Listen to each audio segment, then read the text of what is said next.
সেখানে আমার নিজস্ব আছে 50 বিঘা।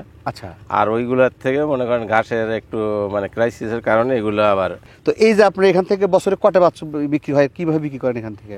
এখানে দেখা যায় আমাদের কাছ থেকে কিনে নিয়ে আপনার ওই ব্যাপারী যারা আর কি হাটে নিয়ে বিক্রি করে তারাই মানে কিনে।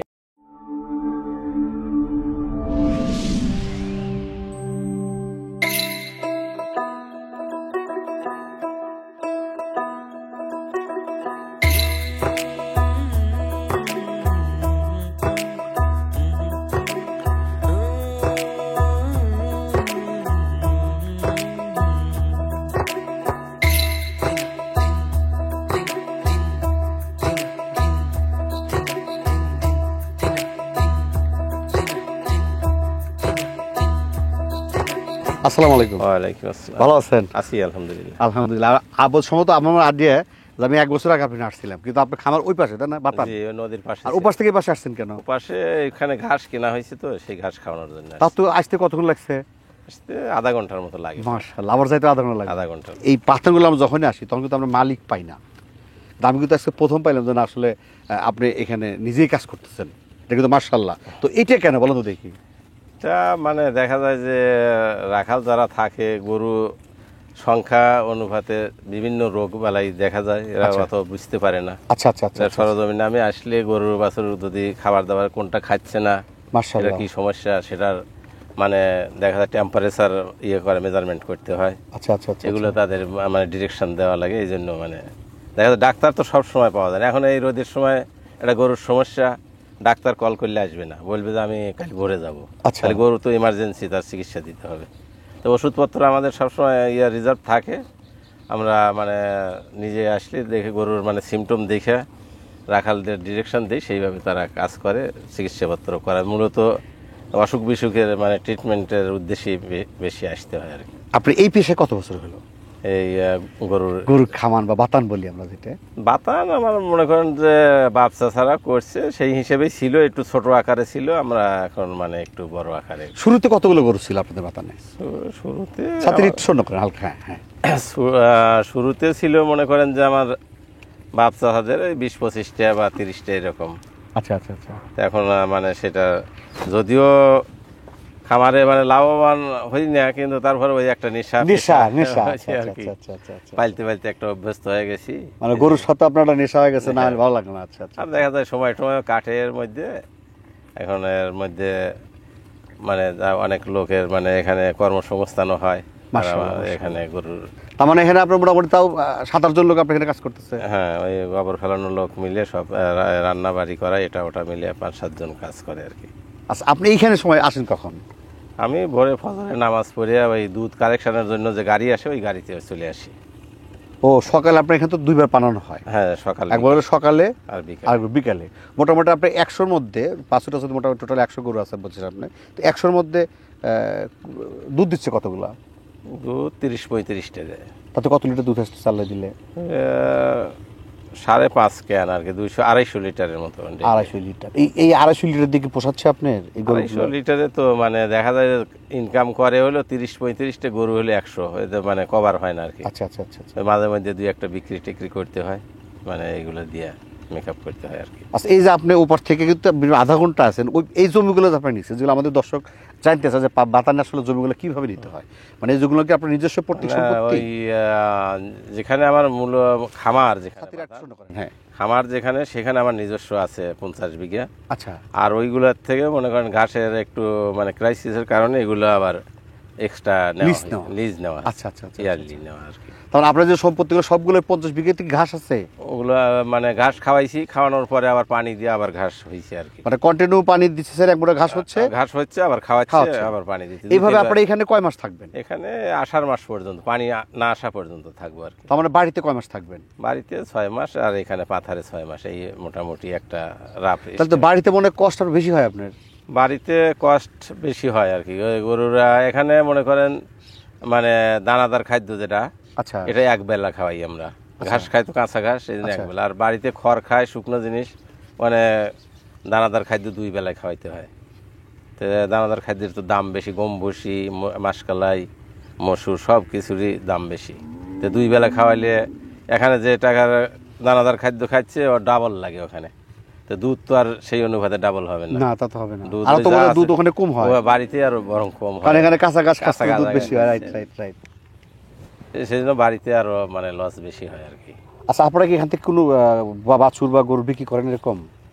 বাছুর বিক্রি করি প্রায় আর কি, বাছুর তো অত সব 35টা গাভী আছে, 35টা বাচ্চা রাখলে তো অত ইয়ে করা যায় না, মোটামুটি বাইসিয়া ভালো 5-10টা রাখি আর বিক্রি করি বাচ্চা। আপনি কি মোবাইল নাম্বার মুখস্থ আছে? আমার নাম্বার হ্যাঁ। জি আছে, বলেন তো একটু। 01873020585। দর্শক, আমাকে অনেকে বলছে যে বাজারে আপনারা গরু কিনতে চান, মানে নাম্বারটা দেওয়ার উদ্দেশ্য হলো যে আপনিও হেল্প হোক, ওনারও হেল্প হোক। এই জন্যই, কারণ আমরা চাচ্ছি যে উভয় পক্ষ যারা বিজনেস করবেন জেনে শুনে বুঝে করবেন। তো এই যে আপনি এখান থেকে বছরে কটা বাচ্চা বিক্রি হয়, কীভাবে বিক্রি করেন এখান থেকে? এখানে দেখা যায় আমাদের কাছ থেকে কিনে নিয়ে আপনার ওই ব্যাপারী যারা আর কি হাটে নিয়ে বিক্রি করে তারাই মানে কিনে নেয়। আপনারা তো কখনো হাটে যান আমরা না? না, আমরা হাটে নিয়ে যাই না। তার মানে দেখেন দর্শক, যারা আসলে গরু কিনতে সরাসরি আসেন, আপনারা এখান থেকে সাজাদপুর আসবেন, সাজাদপুর থেকে পোতা দিয়ে থেকে যদি বলেন আপনারা কি বলে এটার নাম, এটা ইয়া রেশমবাড়ি, দখলবাড়ি। হ্যাঁ দখলবাড়ি, দখলবাড়ি, হ্যাঁ এটা দখলবাড়ি। আমি আসছি দখলবাড়ি, যদি বলেন আপনারা আসবেন এবং দেখবেন প্রচুর গরু আছে। আপনারা দেখেন, মানে আপনারা 2 নাম্বার লোক বলতে দালালি মারফতে কেনার দরকার নাই, আপনারা আসেন দেখেন, যদি মনে করেন ঘোরেন 2-4 দিন সাজাদপুর থাকেন, কোনো অসুবিধা নেই। ভালো ভালো ক্রস জাতের গরু আপনার এখানে কী কী জাতের গরু পাওয়া যায়, মানে আপনার আছে এখানে মোটামুটি? সব জাতেরই আছে আর কি, যেমন ফ্রিজিয়ান আছে, জার্সি আছে, তারপরে শাহিওয়াল আছে, এগুলো আছে আর কি, কিন্তু সবগুলো ক্রস ক্রস আর কি। আচ্ছা আচ্ছা। এই যে আপনি যখন আমরা যখন বাসায় নিয়ে যান তখন খাবারগুলো লাগাই, খাবারগুলো পার্থক্য কী বলো তো দেখি? বাসায় নিয়ে গেলে মানে কাঁচা ঘাস তো পাই না আর কি, বর্ষার মৌসুম, ওই সময় তো জমি সব মাটির নিচে থাকে, ওই সময় খড় খায়, খড়ের মানে আর হলো শুকনো খড় খায়, আর হলো 2 বেলা, সকালে একবার খাওয়াই দানাদার খাদ্য, আর বিকালে একবার খাওয়াই আর কি।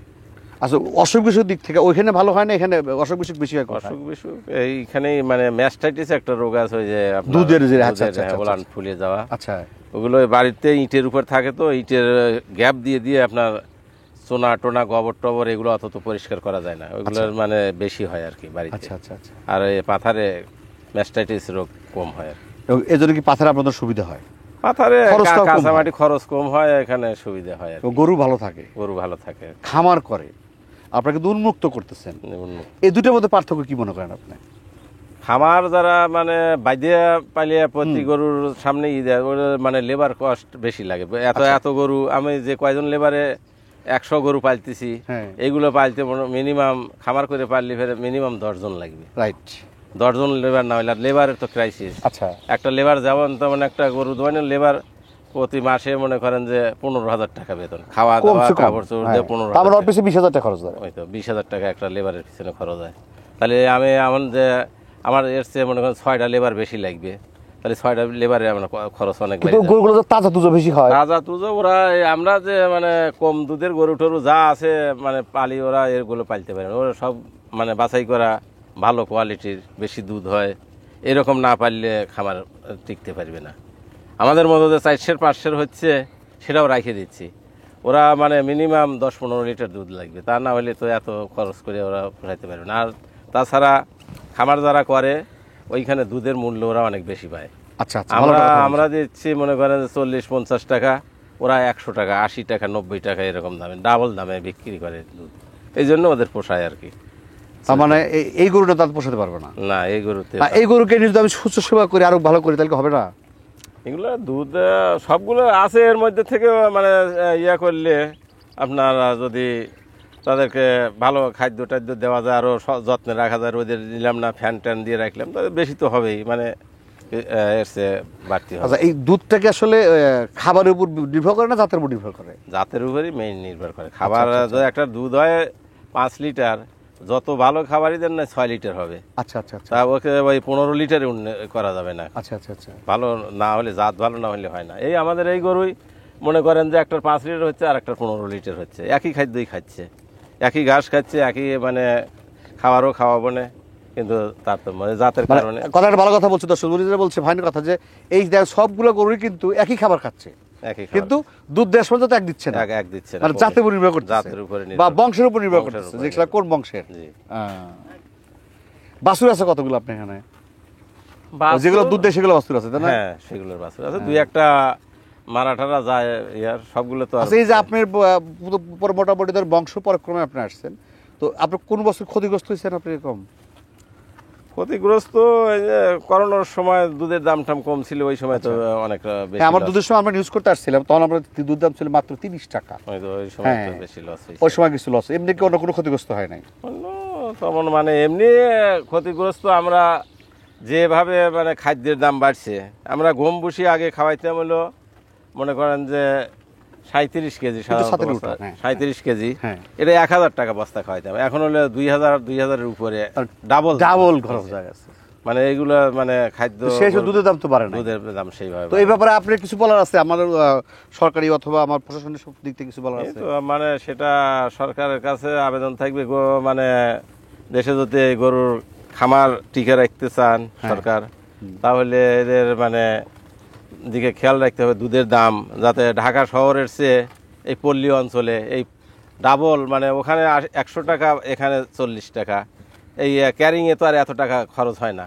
তো ক্যারিংয়ের যে ব্যয় হয় সেটা রেখে একটা মোটামুটি ব্যালেন্স করে, যে ঢাকার সাথে এখানে হয়তো 10-20 টাকা কম বেশি থাকলো পার লিটারে, এরকম একটা ব্যবস্থা করলে তাহলে হয়তো খামারিরা টিকে থাকতে পারবে। তাছাড়া এখন বর্তমানে খামারিরা একটু টিকে থাকতে পারছে, মাংসের দাম বেশি, এই জন্য মানে গরুটা মানে দেখা যায় যে বেশি দামে বিক্রি করতে পারে। একটা রিজেক্ট হইলো, সমস্যা হইলো, মাংস হিসেবে বিক্রি করলেও একটু দাম টাম পাচ্ছে, কিন্তু দুধের দাম সেই অনুপাতে খুব ইয়ের মধ্যে আছে আর কি। মিল্ক বিটে আমরা দুধ দেই, এখানে মানে 40-45-এর উপরে দাম আসে না 1 লিটার দুধের দাম, কিন্তু বাইরে যারা বিক্রি করে তারা 50-এর উপরে বিক্রি করতে পারে। দেখেন এভাবে এই দিকে একটু মানে করলে খামারিরা তাহলে এই মুহূর্তে আপনার টিকে আছেন কার উপরে? হ্যাঁ, এই মুহূর্তে আপনার টিকে, এই যে আপনি 100 গরু আছে, এটা টিকে কার উপর আছেন? মানে আসলে যেহেতু দুধের দাম নাই, আপনি বলতে 40 টাকা লিটার বা 45 টাকা বা 35 টাকা উপরে যায় না আমি জানি না এখনো রমজান মাসে আর মিল্ক বিটের বাড়াইছে দাম, 5 টাকা বাড়াইছে। কত 45 করছে? 45 না, ওটা তো ফ্যাটের উপরে দাম আসে আচ্ছা মিল্ক আচ্ছা বিটায়। আচ্ছা আচ্ছা আচ্ছা। তাতে মোটামুটি মনে করেন যে 50-এর মতো দাম মিল্ক বিটে, কিন্তু বাইরে দেখা যায় যে ঘোষেক যারা দিচ্ছে তারা 60 টাকা লিটারও বিক্রি করতে পারতেছে। তাহলে 50-এ 10 টাকা এক লিটারে ডিফারেন্স হলে আমি যদি 500 লিটার 200 লিটার দুধ দেই, তাহলে 2000 টাকা আমার ডেইলি লস হচ্ছে। যদি আমি যদি মিল্ক বিটাই দেই আর যদি বাইরে বিক্রি করি, তাহলে 2000 টাকা ডিফারেন্স প্রতিদিন হয়, 10 টাকা লিটারে। তার মানে মিল্ক বেড়ে দিলে রেটটা কম পাচ্ছেন, কম পাওয়া যায়, আর বাইরে দিলে রেটটা বেশি পাচ্ছেন। বেশি পাওয়া যায়। তাহলে আমি যদি বলতে চাচ্ছি, তাহলে প্রফিটটা কোথেকে আসতেছে আপনার এখানে? প্রফিট তো এইভাবে আমরা মোটামুটি তাহলে কি আমি ধরে নেবো যে এখানে আপনি বাছুরটাই প্রফিট মনে করতেছেন আপনি? হ্যাঁ, বাছুরগুলো বাইসে থাকলে মানে সেটাই প্রফিট। হ্যাঁ, আমি এটা, তার মানে আপনি যে দুধ চালা দিলে এদিক ওদিক করে 6 মাসে লস 6 মাসে লাভ দিয়ে আপনি পোষা যাচ্ছেন, কিন্তু বছর শেষে যে বাছুরটা হচ্ছে সেটা আপনাকে আল্লাহ দিলে সেটা তো বাইসে থাকে, টিকে রাখতেছে। সেটাই মানে টিকে থাকা যায়। আচ্ছা, এই যে আপনি আল্লাহ দিলে এখন 100টার মতো আছে, তো ভবিষ্যতে আপনার কতগুলো করার ইচ্ছা আছে? মানে এই খামারটাকে খামার আর বড় করার ইচ্ছে নাই, এর মধ্যে থেকেই মানে যেগুলো দুর্বল কোয়ালিটির বা দুধ হয় কম হয়, এগুলো আরো শর্ট করার চিন্তা ভাবনায় আছি আর কি। আচ্ছা আচ্ছা, আর বড় করার না, ইচ্ছা নাই? বড় করার ইচ্ছে মানে আমারই মনে করেন যে অফ করার চিন্তা ভাবনায় আছি, যে এটা এত রিস্ক নিয়ে মানে সব সময় অসুখ বিসুখ গরুর মানে লেগে থাকে। একটা গরু অসুস্থ হয়ে মারা গেলে দেখা যায় 2 লাখ টাকা লস হয়, ওই 2 লাখ টাকা কভার করতে আমার দেখা যায় 1 বছরে হয় না। এগুলো মানে সমস্যা বিভিন্ন আছে। তারপরে ভাই মানে পেশা নেশা হয়ে গেছে, এটা করতেছি এই অবস্থায় আর কি। তো ঠিক আছে, সময় দিচ্ছেন, ভালো থাকেন, আসসালামু আলাইকুম। ওয়ালাইকুম আসসালাম।